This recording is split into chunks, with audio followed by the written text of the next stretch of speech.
तो गाइस आप कैसे हो। आज मैं मानवा स्टार्ट करने जा रहा हूँ वो बहुत ज़्यादा इंटरेस्टिंग है। इसमें आपको जो हमारा कैरेक्टर है उसके पास एक पावर होता है पोर्टल का, स्टोरेज पोर्टल होता है जिसमें वो अनलिमिटेड आइटम स्टोर कर सकता है।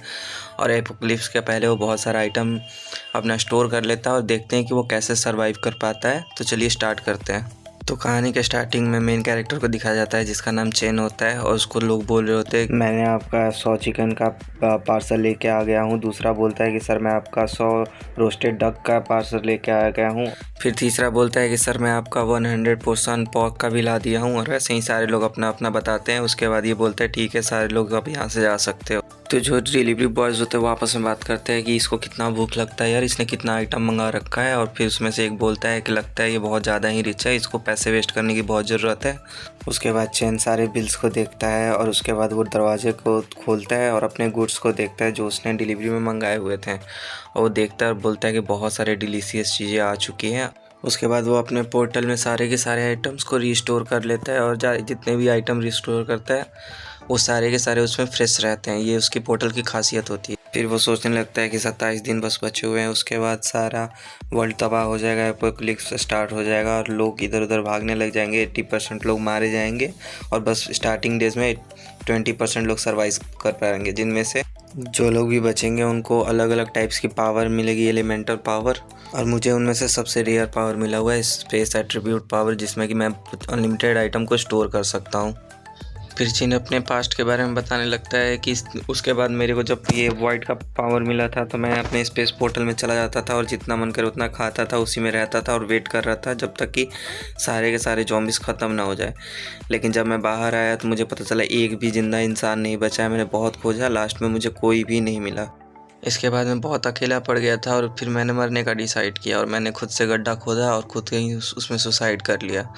और जब मैं मर गया तो उसके बाद मेरी आंखें खुली और जब मेरी आंखें खुली तो मैंने देखा कि मैं फिर से रीइंकार्नेटेड हो गया हूँ 27 दिन पहले डूम्सडे के जो एपोक्लिप्स आने वाला था उसके 27 दिन पहले मैं रीइंकार्नेटेड हो गया था।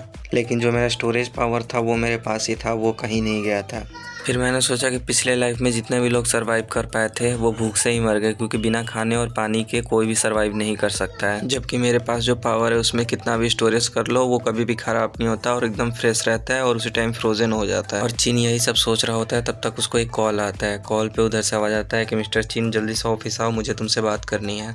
और चीन फ़ोन रख देता है। फिर सोचता है कि फिर से वही सब स्टार्ट हो गया है, लेकिन अंकल इस बार मैं आपको जाने नहीं दूंगा, इस बार मैं आपकी सच्चाई जानता हूँ। फिर हमारा सीन शिफ्ट होता है और हमें ऑफिस का सीन दिखाया जाता है और वहाँ पे हमारा चीन सामने बैठा होता है। उसके अंकल उस पर चिल्ला रहे होते हैं कि तुमने 3 मिलियन वर्थ का जो तुम्हारा शेयर्स था वो तुमने 1 बिलियन में बेच दिया, क्या तुम पागल हो गए हो? और तुमने ये बात मेरे साथ डिस्कस करने की भी कोशिश नहीं की, क्या तुम सही में मुझे अपना अंकल समझते भी हो या नहीं? चीन अगर तुमको कोई धमका रहा है या कोई धमकी दे रहा है तो एटलीस्ट मुझे ये भी बता दो, मैं उसको हैंडल कर लूँ। चीन अपने दिमाग में सोचने लगता है कि ये कितना अच्छा एक्टिंग कर लेता है, इसने मेरे पेरेंट्स का एक्सीडेंट में डेथ करवाया था और ये अभी देखो कैसे एक्टिंग कर रहा है। धीरे धीरे इसने पूरा मेरे प्रॉपर्टी को हथिया लिया, मेरे कंपनी को अपने कब्जे में ले लिया और ये बातें मुझे कभी भी पता नहीं चल पाई। फिर चीन बोलता है मुझे किसी ने भी धमकी नहीं दी अंकल, मुझे बस अपने सोर्सेस के थ्रू पता चला है कि पोर्स का प्राइस जो है वो 5 गुना बढ़ने वाला है, इसलिए मैंने 1 बिलियन का पोर्स खरीद लिया है जो कि कुछ टाइम में 5 मिलियंस का हो जाएगा। अंकल बोलते हैं कि तुम क्या पागल हो गए, तुम्हारा दिमाग ख़राब हो चुका है, तुम क्या क्या बकवास कर रहे हो। फिर उसके अंकल उसको प्यार से समझाते हैं कि क्या होगा अगर मैं तुमसे 1.5 मिलियन में ये सारा कुछ खरीद लूँ। तो चीन बोलता है कि सॉरी अंकल, मैंने तो अभी ऑलरेडी इसको बेच चुका, अगर पहले आप बोलते तो मैं सोचता। फिर इसका अंकल सोचने लग जाता है मैं इसका क्या करूं। तो उसके बाद चीन बोलता है कि सॉरी अंकल मुझे जाना पड़ेगा, एक इम्पॉर्टेंट कॉल आ रहा है मुझे। तो अंकल बोलता है ठीक है जाओ। फिर उसके अंकल सोचने लगता है कि मैं इस चूतिया को तो सबक सिखा के ही रहूँगा। हमारा चीन बाहर आ जाता है। फिर कॉल पे बोलता है कौन? तो उधर से रिप्लाई आता है कि सर आपने जिस कुत्ते को ढूंढने के लिए हमें बोला था ब्लैक कलर का, वो हमें मिल चुका है, आप पिक्चर देख के एक बार इसको कंफर्म कर दीजिए। और ये सुनकर हमारा चीन जो होता है बहुत ज़्यादा एक्साइटेड हो जाता है और बोलता है ठीक है मैं चेक कर रहा हूँ। उसके बाद वो सोचने लगता है कि पास्ट लाइफ में जो लोग बोर हो रहे थे उन लोगों ने बैठे बैठे रैंकिंग सिस्टम बनाया था जिसमें कि सारे सुपर ह्यूमंस का रजिस्ट्रेशन था। एंड ऑफ कोर्स मैं उसमें फर्स्ट रैंक पे था क्योंकि मेरे पास स्पेस एट्रीब्यूट और इलेक्ट्रिक एट्रीब्यूट में जो फर्स्ट प्लेस पे था वो एक कुत्ता था ब्लैक कलर का। लेकिन एपोक्लिप्स में जहाँ भुखमरी फैली हुई थी वहाँ पर लोग सिर्फ इसको खाने का सोच रहे थे और बहुत लोगों ने इसको खाने का ट्राई किया था, लेकिन सारे लोग को इसने मार दिया था। लेकिन मैं अपने पोर्टल से निकल के अचानक से सडन अटैक इस पे किया था और इसको मार दिया था जान से और उसको एंजॉय करके खाया था। उसका टेस्ट सही में बहुत ही अच्छा था। फिर वो उस कुत्ते के फ़ोटो देखता है और बोलता है कि हाँ ये वही डॉग है जिसके कान पे कट लगा हुआ है। और चिन बोलता है कि ब्लैकी इस बार मैं तुम्हें नहीं खाऊंगा, इस बार मेरे पास बहुत सारा खाना है, इस बार मैं तुम्हारे साथ फ्रेंडशिप करूंगा और तुम्हारा साथ लूंगा। उसके बाद चिन वहाँ पे शेल्टर के पास जाने लगता है जहाँ पे वो डॉग कैप्चर था। और सोचो इस हरामी ने साले उसने उसको पहले पास्ट लाइफ में खा लिया था और इस बार इसको ट्रेन करने का सोच रहा है। और हमारा फर्स्ट चैप्टर यहीं पे ख़त्म हो जाता है। अब चलते हैं नेक्स्ट चैप्टर की तरफ। उसके बाद हम लोगों को 1 घंटे बाद का सीन दिखाया जाता है जहाँ पर कि उस डॉग को पकड़ के रखा हुआ था एक डॉग रेस्टोरेंट में जहाँ पे उसको पकाया जाने वाला था। फिर चिन को ब्लैकी मिल जाता है और वो बोलता है कि देखो कितना इनोसेंट लग रहा है, लेकिन एपोक्लिप्स के बाद ये कितना खतरनाक हो जाएगा। एंड वो ब्लैकी से बोलता है कि डरो नहीं, इस बार मैं तुम्हारा ध्यान रखूंगा। फिर चिन जोर से चिल्लाता है कि इस रेस्टोरेंट का ऑनर कहाँ है, जल्दी से मेरे सामने आओ।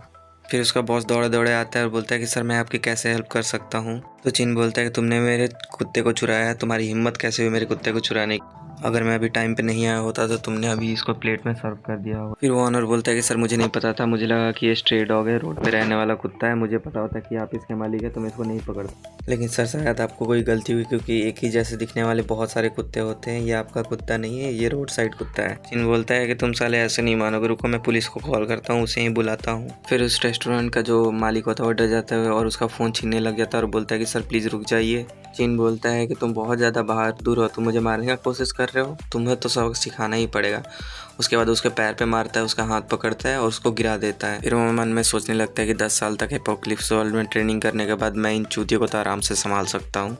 उसके बाद चिन रेस्टोरेंट बॉस से बोलता है क्या तुम फिर से मेरे साथ कुछ करना चाहोगे? तो उसका जो रेस्टोरेंट का मैनेजर होता है हाथ जोड़ लेता है और बोलता है कि सर प्लीज़ मुझे माफ़ कर दीजिए, मुझसे बहुत बड़ी गलती हो गई, आप अपने कुत्ते को ले जा सकते हैं और प्लीज़ मुझे माफ़ कर दीजिए, मैं आपसे कोई पैसा नहीं लूँगा। उसके बाद चिन सोचता है कि जाने दो इसको, मैं तुम्हें माफ़ करता हूँ। और चिन फिर सोचने लगता है मैं तो इसे हाफ प्राइस में बाई करने वाला था, लेकिन कोई ना, मुझे तो ये फ्री में मिल गया। और वो खुश हो जाता है बहुत ज़्यादा। उसके बाद चिन ब्लैकी को लेता है और उसको बोलता है कि चलो ब्लैकी मुझे फॉलो करो, अब घर चलते हैं। उसके बाद चिन सोचने लगता है कि इसके एक्सप्रेशन देख के पता चल रहा है कि ये बहुत ज़्यादा भी स्मार्ट हो गया है और ये ह्यूमन लैंग्वेज भी समझने लग गया अपने एट्रीब्यूट के वजह से। फिर ब्लैकी थोड़ा सा कंफ्यूज होता है और फिर सोचता है कि क्या मुझे सब फॉलो करना चाहिए, इसने मेरी जान बचाई है। फिर चिन सोचने लगते हैं फाइनली मैंने इसको पालतू बना ही लिया। उसके बाद वो दोनों कार में बैठ जाते हैं और घर की तरफ निकल जाते हैं। और चिन ब्लैकी को सहलाते हुए उसको बोलता है कि तुम मेरे फ्यूचर में बहुत ज़्यादा साथ देने वाले हो, थैंक यू सो मच। उसके बाद चिन उसको बोलता है चलो तुम्हारे लिए कुछ खिलौने खरीद देता हूँ जिससे कि तुम खेलो। इसके बाद सीन शिफ्ट होता है और चिन और ब्लैकी घर पहुंच जाते हैं और सामने एक गार्ड खड़ा होता है जो उनके घर का गार्ड होता है जिसका के नाम डाजू होता है। और चिन अपने मन में सोचता है फाइनली हम दोनों फिर से मिल गए भाई। फिर चिन माइंड में सोचने लग जाता है कि जब पास्ट लाइफ में मुझे पावर्स नहीं मिली थी तो तुम्हें मुझे बहुत ज़्यादा प्रोटेक्ट किया था और मुझे प्रोटेक्ट करते हुए तुम मारे भी गए थे, लेकिन इस बार मैं ऐसा कुछ भी होने नहीं दूंगा, मैं तुमको इस बार एंजॉय करने का मौका।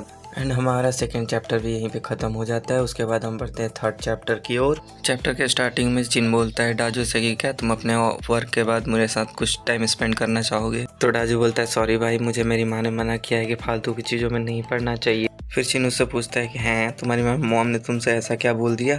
तो डाजू बोलता है कि मेरी मॉम ने मुझसे बोला है कि जो लोग बहुत ज़्यादा काइंड बनते हैं वो लास्ट में जाकर उनका इंटेंशन बहुत गलत होता है। ये सुनकर चिन जो था वो शॉक्ड हो जाता है, बोलता है गलत मोटिव? मेरा क्या गलत मोटिव हुआ भाई? फिर चिन मन में सोचता है कोई ना, जब फिर से एपोक्लिप्स स्टार्ट होगा और तुम मेरे साथ होगे तब मैं तुमसे दोस्ती कर लूँगा। ये सब सुन के हमारा ब्लैकी शॉक्ड हो रहा होता है और सोच रहा होता है कि हैं साला तो इसका गलत मोटिव है मुझे यहाँ लाने का, ये मेरे साथ क्या करना चाहता है। उसके बाद चिन ब्लैकी को लेके वहाँ पे बाथरूम में चला जाता है और बोलता है चलो ब्लैकी तुम्हें आज नहला देता हूँ। और फिर वो ब्लैकी को नहलाने और सोचने लगता है कि इस बार मैं अपना खुद का बेस बनाऊंगा और सब जितने भी पावरफुल लोग होंगे उसको अपने साथ रखूंगा। और वैसे भी मेरा स्पेस एट्रीब्यूट लड़ाई करने के लिए नहीं बना है, मुझे तो सर्वाइव करने के लिए बनाया गया है। और उसमें मैं अपना दवा पानी खाना सारा कुछ अपना स्टोर कर सकता हूँ जिससे कि मैं और अब बाकी लोगों को भी सर्वाइव करवा सकता हूँ जो कि मेरी हेल्प करेंगे आगे चल के।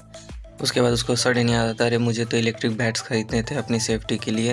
ये सुन के ब्लैकी डर जाता है तो चिन उसको बोलता है कि ये तुम्हारे लिए नहीं है, ज़ॉम्बीज़ के लिए है, जब हम लोग प्रॉब्लम पड़ेंगे तो हम लोग को बचाने के काम आएगा। और वैसे भी पास्ट लाइफ में इलेक्ट्रिक बैट्स ये सबसे ज़्यादा यूज़ हुए थे स्टार्टिंग टाइम में ताकि ज़ॉम्बीज़ को मारा जा सके। फिर चिन अपना फ़ोन लेता है और मेटल बैट्स को ऑर्डर करने लगता है जिसमें कि इलेक्ट्रिसिटी हो। और उसको ऑर्डर करने के बाद फिर दोनों बैठ के अपना खाना एंजॉय करने लगते हैं और फिर उसको मज़े से। तभी पीछे से कोई नॉक करता है और जब चिन उसको देखता है तो फिर बाहर जाता है, उससे पूछता है तुम कौन हो? तो वो बोलती है कि मैं हूँ चिन, सॉरी मायू। फिर उसे याद आता है कि हाँ मैंने एक टीचर को इनवाइट किया था ताकि वो मुझे खाना बनाना सिखा सके क्योंकि मुझे तो खाना बनाना आता ही नहीं है। फिर वो उसे अंदर बुलाता है, तो जो मायू होती है वो सोच रही होती है कि इसने मुझे 5 लाख सिर्फ खाना बनाने सिखाने के लिए दिए हैं, काश ये खाना बनाने में थोड़ा सा अच्छा हो। फिर वो माइंड में सोचने लगती है कि इतना स्मार्ट शकल होके भी इसको एक वुमन नहीं मिल रही जो इसके लिए खाना बना सके, वाओ। फिर चिन मायू को लेके किचन में चला जाता है और बोलता है कि जो जो तुमको चाहिए था मैंने सब ला के यहाँ पे रखा है, अब तुम मुझे सिखाना स्टार्ट कर सकती हो। तो मायू बोलते हैं कि चलो फिर पॉक से स्टार्ट करते हैं तुम्हें बनाना सिखाना। और हमारा ये चैप्टर यहाँ पे फिर से ख़त्म हो जाता है। अब हम लोग बढ़ते हैं अपने नेक्स्ट चैप्टर की तरफ। और हमारा चिन खाना बनाना स्टार्ट कर देता है और गधों की तरह वो पूरा मेहनत करने लगता है और पूरा ही तेल डाल देता है, फिर सारा ही खाना जलाने लग जाता है और बहुत ही वाहियात तरीके से वो खाना बना रहा होता है। उस पर वो मायू बहुत गुस्सा हो रही होती है। इनमें आप लोग देख सकते हो कितना वाहियात सा उसने खाना बनाया था कि खाना अपना आत्मा छोड़ के निकल जाता है। उसके बाद नेक्स्ट सीन में जो ब्लैकी होता है उसको पोक करके जगा रहा होता है, अबे तू जिंदा है कि मर गया, उठ जा। फिर वो ब्लैकी से बोलता है कि ब्लैकी थोड़ा सा इसको टेस्ट करके बताना कैसा है। तो ब्लैकी गुस्सा हो जाता है, बोलता है अबे साले तुझे मैं ही मिला हूँ जहर देने के लिए, तू मुझे मारना चाहता है। फिर मायू से बोलते हैं कि चलो एटलीस्ट तुमने किचन में आग तो नहीं लगाई, किचन को पूरा जला नहीं दिया। और मायू चिन से बोलती है चलो अब अगली बार तुमको अच्छे से सिखाएंगे, आज के लिए इतना क्लास बहुत है। फिर चिन सोचने लगता है कि मायू खाना बनाने में बहुत अच्छी है, लेकिन पास्ट लाइफ में इसके साथ क्या हुआ मुझे याद नहीं है। फिर माइंड में सोचने लगता है कोई ना मायू, मैं तुम्हें इस बार बचाऊंगा और तुम्हें अपना सेफ बना के रखूंगा। फिर उसे सडन याद आता है कि अरे यार 2 बहनें थी मिलिंग और मिली, वो दोनों आजकल कहाँ हैं। मेरे पास्ट लाइफ में जो इन दोनों के पास सबसे ज़्यादा पावरफुल फायर एट्रीब्यूट था, इन दोनों के बारे में मुझे पता लगाना होगा क्योंकि ये मेरे टीम में आनी चाहिए।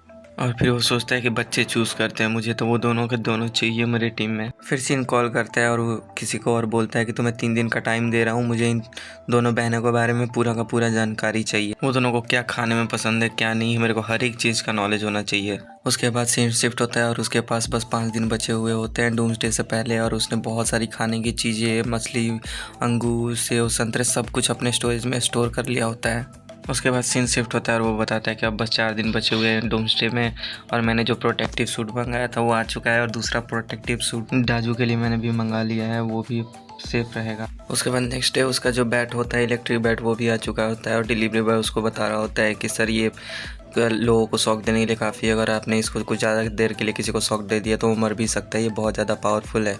और चिन नेक्स्ट डे एक ट्रक खरीदता है एंड अब डूम्सडे में बस 2 दिन बचे होते हैं, और अब बस 1 दिन बचा होता है डूम्सडे में, और वो सोए सोए सोच रहा होता है कि क्या सही में एपोक्लिप्स आएगा या फिर मैंने जितना भी सामान खरीदा वो सारा का सारा वेस्ट हो जाएगा। लेकिन फिर सोचता है कि कोई ना, वेस्ट नहीं होगा, मैं अपने लाइफ जो है अच्छे से जी पाऊँगा क्योंकि मेरे पास बहुत सारा सामान है। नेक्स्ट सीन में हमें दिखाया जाता है कि अब बस 1 घंटे बचे होते हैं एपोक्लिप्स से पहले, और चिन प्लान बनाता है, अपने अंकल को घर पे बुलाता है और उसको बोलता है कॉल पे कि आप आइए, मुझे 500 मिलियन का नीड है और मैं उसके बदले आपको 1 बिलियन का जो मेरा पॉर्क है वो मैं आपको दे दूंगा, और कुछ दिन में मेरे जो पैसे डबल हो जाएंगे तो मैं आपको उससे ज़्यादा पैसे आपको रिटर्न कर दूंगा। तो ये सुन के अंकल बोलते हैं ठीक है मैं आ रहा हूँ। तो चिन बोलता है ठीक है, आते वक्त अपने बेटे को भी लेते आइएगा। फिर चिन सोचने लगता है कि आज मैं इन दोनों से बदला लेके रहूँगा, इन दोनों को आज डूम्सडे के दिन ही मार दूंगा क्योंकि इन लोगों ने मेरे पेरेंट्स की जान ली थी और मेरे कंपनी पे भी कब्जा कर लिया था। और हमारा चैप्टर यहीं पे ख़त्म होता है, और नेक्स्ट चैप्टर में हम लोग को बहुत कुछ देखने को मिलेगा। अब एपोक्लिप्स स्टार्ट हो जाएगा, ज़ॉम्बीज़ आएंगे, हमारा चिन उन लोगों को मारेगा और बहुत से लोगों को बचाएगा, उनको खाना देगा, बहुत सारी गर्लफ्रेंड्स भी बनाएगा और बहुत सारे लोगों से बदला भी लेगा जो इन लोगों ने इसके साथ पास्ट लाइफ में बहुत कुछ किए हुए थे। आपको नेक्स्ट पार्ट का जो लिंक है वो डिस्क्रिप्शन में मिल जाएगा। Thank you so much.